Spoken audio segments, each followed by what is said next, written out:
إذاعة جمهورية مصر العربية من القاهرة. وبكده نكون خلصنا درس المفعول به. يلا نفتح كتاب في أعماق البحار عشان نشوف عقلة الإصبع أخباره إيه. يوه، كنت عايزة أعرف عقلة الإصبع أخباره إيه. طب خلاص مش مشكلة، نكمل الحصة الجاية. صحيح يا ولاد، المدرسة عاملة زيارة لدار الأيتام، مين حابب يبقى معانا؟ أنا يا مس، أنا. وأنا كمان يا مس.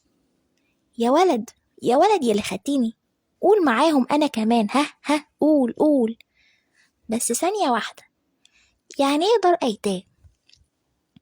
يوسف، أنت مش عايز تيجي معانا؟ أيوة مش عايز.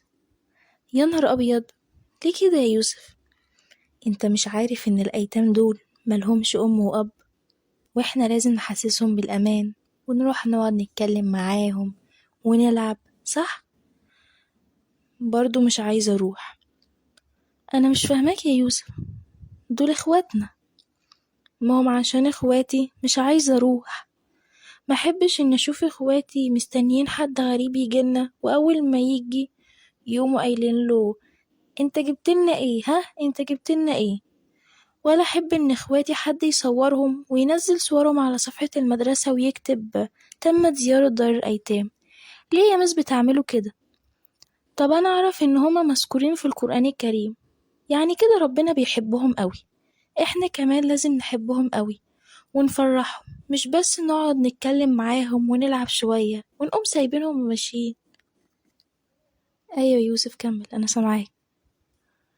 أنا نفسي يا مس إن إحنا نعمل لهم حاجة تفرحهم قوي، تفرحهم قد الدنيا قوي قوي. طب انت رأيك نعمل لهم ايه يا يوسف؟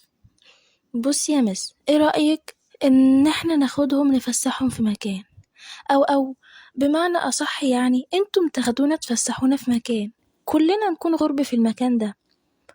ايه رأيك نروح الملاهي او نروح السينما، او ممكن نروح المكتبة نقرأ كتب؟ انا بحب كده وهم اكيد كمان هيحبوا كده. ياه، الله عليك يا يوسف، برغم إني ما قعدتش معاك كتير بس كلامك أثر فيا قوي. طب ايه رأيك يا يوسف الكلام ده انت تكتبه في ورقة ونديه للمديرة بكرة الصبح، واوعى تنسى تكتب اسمك وفصلك. حاضر يا مس.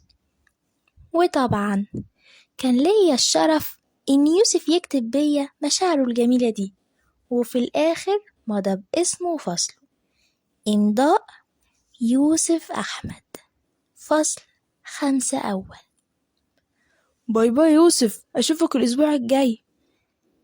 أسبوع جاي إيه يا ابني؟ أمال مين اللي هيدي الورقة للمديرة بكرة؟ يلا باي باي يا أحباب الله. عمو حسن، عمو حسن، شكرا على القلم، انا اتفقت معاك اني هرجعهولك، اتفضل. يا ترى عمو حسن هياخد القلم ولا القلم هيفضل شوية مع يوسف؟ ده اللي هنعرفه الحلقة الجاية في أين قلمي هنا العنوان. استنونا يوم الجمعة مع خامس مكان القلم هيروح.